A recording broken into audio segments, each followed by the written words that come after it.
Assalamualaikum warahmatullahi wabarakatuh. Saya Andra Arfinuza dari kelas IT 102 ingin mempresentasikan tugas dari mata kuliah dasar pemrograman yang diampu oleh dosen Cian Ramadona Hasoltin, Eskom Mkom, dengan tema algoritma menentukan bilangan genap atau ganjil. Kita dapat menentukan apakah suatu bilangan masuk dalam kategori bilangan ganjil atau genap. Cara menentukannya pun cukup mudah. Jika suatu bilangan dibagi dua tersisa satu, maka bilangan tersebut dikategorikan sebagai bilangan ganjil. Sedangkan suatu bilangan yang jika dibagi dua tidak menyisakan apa-apa atau nol, maka bilangan tersebut masuk sebagai bilangan genap. Untuk menentukan suatu bilangan merupakan bilangan ganjil atau genap, kita menggunakan operasi modulus. Apa itu modulus? Operasi modulus adalah sebuah operasi yang menghasilkan sisa pembagian dari suatu bilangan terhadap bilangan lainnya. Contoh, 2 modulus 2 menghasilkan nilai 0, karena 2 dibagi 2 tidak menghasilkan sisa pembagian alias 0. Sedangkan jika 3 modulus 2 menghasilkan nilai 1 karena 3 dibagi 2 menghasilkan sisa pembagian.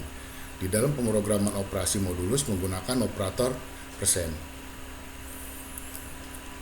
Flowchart. Flowchart adalah salah satu bentuk algoritma yang banyak digunakan untuk menggambarkan proses pada suatu sistem yang berjalan. Algoritma digambarkan dalam bentuk simbol-simbol yang memberi arti atau makna. Dalam kasus ini, ada beberapa simbol yang akan kita gunakan, yaitu simbol terminal untuk menunjukkan awalan dan akhiran, simbol input dan output untuk menunjukkan proses masukan dan keluaran, dan simbol proses sebagai simbol kegiatan yang dilakukan komputer.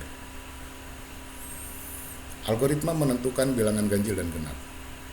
Yang pertama, mulai atau start, kemudian deklarasi variabel bilangan, input nilai bilangan, kemudian melakukan pengecekan dengan modulus untuk mengetahui sisa hasil bagi dengan 2. Kemudian jika modulus atau sisa hasil bagi dengan 2 sama dengan 0, maka bilangan genap. Jika tidak sama dengan 0, maka bilangan ganjil. Selesai.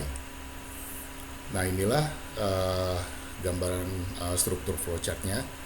Pada flowchart di awal dengan simbol terminal dengan kata mulai untuk mengawali proses algoritma. Kemudian diarahkan ke simbol proses untuk deklarasi variabel bilangan.